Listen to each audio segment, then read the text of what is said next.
Hello everyone, how are you all. वैदिक शिक्षा के सेगमेंट में आज हम एक बहुत ही इंपॉर्टेंट टॉपिक पर डिस्कस करने वाले हैं। आईपीसी और सीआरपीसी में क्या डिफरेंस है। Indian penal code 1860 and CrPC 1973।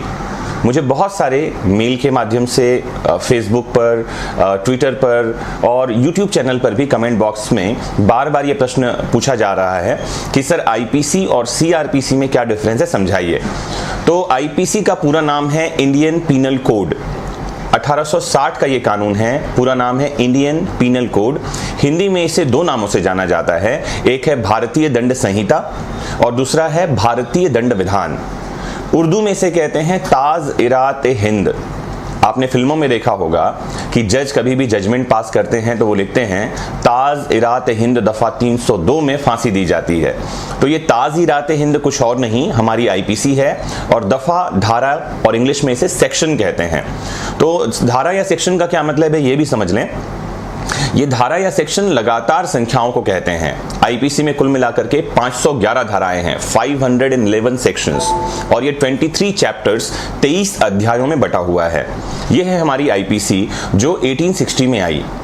First law commission Bharat में फॉर्म किया गया था 1834 में। 1834 में पहला विधि आयोग बनाया गया था। इसके चेयरपर्सन बनाए गए लॉर्ड मैकाले साहब। लॉर्ड मैकाले साहब की अध्यक्षता में यह ड्राफ्ट तैयार किया गया इंडियन पिनल कोड का। और आपकी जानकारी के लिए बताऊं, विश्व का सबसे बड़ा दांडिक संग्रह, मतलब इससे बड़ा दांडिक कानून और पूरे विश्व में कोई नहीं है, यह है हमारी आईपीसी। फिर बात करते हैं सीआरपीसी क्या है। तो सीआरपीसी का फुल फॉर्म है कोड ऑफ क्रिमिनल प्रोसीजर। इसे हिंदी में कहते हैं दंड प्रक्रिया संहिता।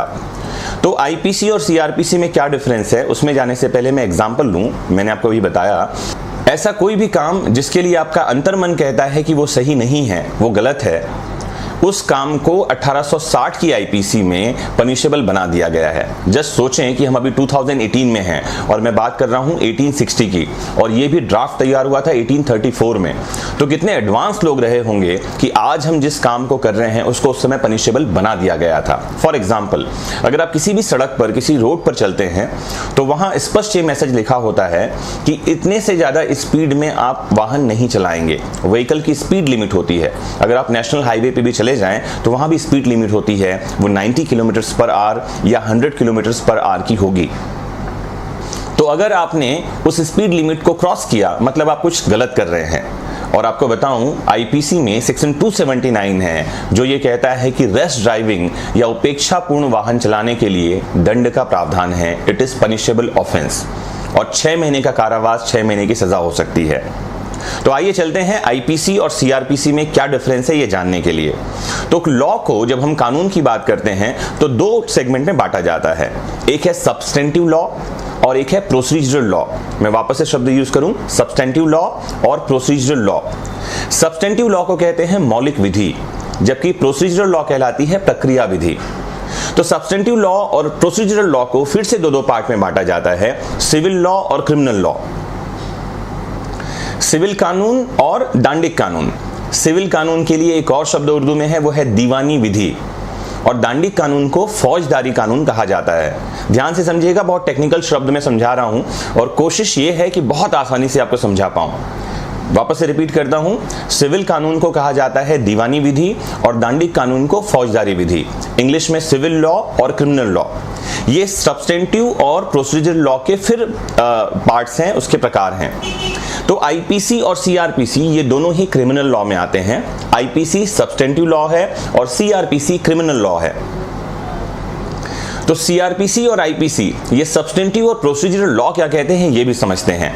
आईपीसी अपराध की परिभाषा करती है और दंड का प्रावधान करती है।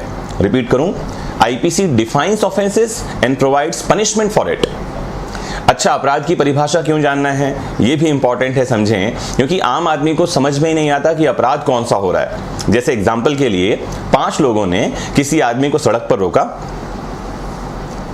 और उसे कोई सामान उससे छीन लिया, उसका घड़ी निकाल ली, उसका पर्स निकाल लिया या उसके गले से चैन ले ली, और पेपर में छपता है कि 5 लोगों ने एक व्यक्ति को सरेराह लूटा। यही छपता है पेपर में, आपने भी पढ़ा होगा। तो क्या ये लूट है? या 2 लोग रात के समय किसी बैंक में घुसते हैं और वहां से 5 करोड़ रुपए निकाल लेते हैं ताला तोड़कर। पेपर में छपता है कि दो लोगों ने बैंक में डकैती डाली, तो क्या ये डकैती है? तो इसका उत्तर नहीं, ये दोनों ही चीजें गलत छपी हैं, ये गलत जानकारी आप तक पहुंचाई जा रही है। तो कौन सा अपराध हुआ ये देखने के लिए आईपीसी का पन्ना खोलकर देखना होगा, जहां ये लिखा है कि 5 लोग अगर मिलकर कहीं लूट करते हैं तो वो डकैती है। इसका मतलब क्या हुआ? वो जो 5 लोगों ने उस आदमी को रास्ते में रोका, उससे सोने की चेन या घड़ी ले ली, उन्होंने डकैती की है। स्पष्ट है। और दूसरी बात, वो जो 2 लोग बैंक में घुसे थे, तो लॉ ये कहता है 2 लोग कभी भी डकैती नहीं कर सकते। डकैती के अपराध के लिए कम से कम 5 लोगों का होना जरूरी है। दूसरी इंपॉर्टेंट बात है, किसी को भय देना, डराना, धमकाना, थ्रेटनिंग करना, ये डकैती का इंपॉर्टेंट एलिमेंट है। बैंक में क्या हुआ? किसी को धमकाया? इसका उत्तर है नहीं। हमने बताया रात के समय ताला तोड़कर बैंक से पैसे निकाल ले गए। तो लॉ ये कहता है कि डिसऑनेस्टली किसी प्रॉपर्टी को कहीं से ले जाना ये चोरी है। तो बैंक में चोरी हुई रात के समय, डकैती नहीं हुई। अगर यही काम दिन में होता, जहां पर मैं बैंक में कोई कैशियर होता, गार्ड होता, लोग होते, इनको डराकर बंदूक की नोक पर 5 करोड़ रुपए ले जाते ये लोग। अगर 2 होते तो वो लूट होता, और 5 होते तो ये डकैती होती। बहुत आसान सी बातें हैं और मुझे उम्मीद है कि बहुत इजीली मैं समझा पा रहा हूं। तो ये सारी परिभाषाएं कहां मिलेगी? आईपीसी में। बीच में अभी एक न्यूज आई थी जहां पर में एक्सिस बैंक ने अपने गार्ड और एटीएम वैन के साथ में कुछ पैसे एटीएम में भिजवाए, शायद 2 करोड़ रुपए कुछ थे। और रास्ते में ऐसा हुआ कि गार्ड वैन से उतरा और ड्राइवर उस गाड़ी के कैश लेकर के कहीं चला गया, आगे निकल गया, और वो गाड़ी पकड़ा ही नहीं। मुझे लगता है शायद 8 या 10 घंटे का समय लगा होगा गाड़ी पकड़ में आने में। पुलिस को 2 दिन लगे ये समझने में कि कौन सा ऑफेंस हो गया, क्या ये चोरी हुई है, क्या ये डकैती है, क्या ये लूट है। तो आपकी जानकारी के लिए इनमें से कुछ भी नहीं हुआ। ना तो उन पैसों की चोरी हुई, ना लूट हुआ, और ना ही डकैती हुई। ये दूसरे तरह का अपराध है जिसे कहा जाता है क्रिमिनल ब्रीच ऑफ ट्रस्ट, आपराधिक न्यास भंग, जहां एक प्रॉपर्टी दूसरे को सौंपी गई है और जिसको सौंपी गई है वो उस प्रॉपर्टी को लेकर चला जाए या चोरी कर ले या लूट कर ले, उस प्रॉपर्टी के साथ भाग जाए। तो यहां प्रॉपर्टी किसको इंटरेस्ट की गई थी? उस ड्राइवर को जो वैन में था और उस गार्ड को। अगर वही लोग इस प्रॉपर्टी को लेकर चले गए हैं तो ये ब्रीच ऑफ ट्रस्ट है, ना कि लूट, डकैती या चोरी। तो ये परिभाषाएं कहां मिलेंगी? ये मिलेंगी आईपीसी में।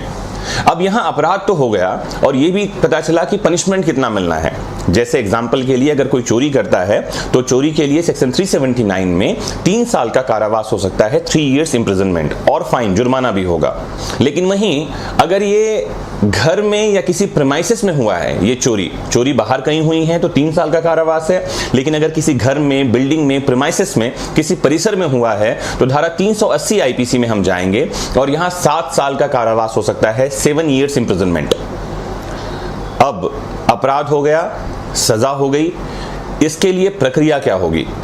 मतलब व्यक्ति गिरफ्तार कैसे किया जाएगा, जमानत कैसे दिए जाएंगे, जमानत के लिए एप्लीकेशन कहां किया जाएगा, पुलिस के कार्य क्या हैं, मजिस्ट्रेट के कार्य क्या हैं, वकील के कार्य क्या हैं, ये सारी बातें प्रक्रिया के अंतर्गत आती है। गिरफ्तारी के तरीके कैसे होंगे, गिरफ्तारी के बाद व्यक्ति जेल में कितने दिन रखा जाएगा, मजिस्ट्रेट के सामने उसको कब उपस्थित करना होगा, ये कई सारी बातें हैं जो सीआरपीसी में मिलेंगी। वो है कोड ऑफ क्रिमिनल प्रोसीजर। तो एक है प्रक्रिया संहिता और एक है दंड संहिता। वापस से शॉर्ट में समझाऊं, आईपीसी मौलिक विधि है, सब्सटेंटिव लॉ है, जो बात करती है अपराध की परिभाषा के बारे में और दंड के प्रावधान के बारे में। सीआरपीसी प्रक्रिया विधि है, जो अपराध हो जाने के बाद या पहले की प्रक्रियाओं के बारे में बात करती है। तो मुझे उम्मीद है कि ये वीडियो आपको बहुत पसंद आया होगा। अगर आपको कुछ पूछना है, कुछ आप जानना चाहते हैं तो कमेंट बॉक्स में सीधे मुझसे जुड़िए और पूछिए। अगर आपने अभी तक चैनल सब्सक्राइब नहीं किया है तो आज ही सब्सक्राइब कर लीजिए। Have a nice time, take care, bye bye.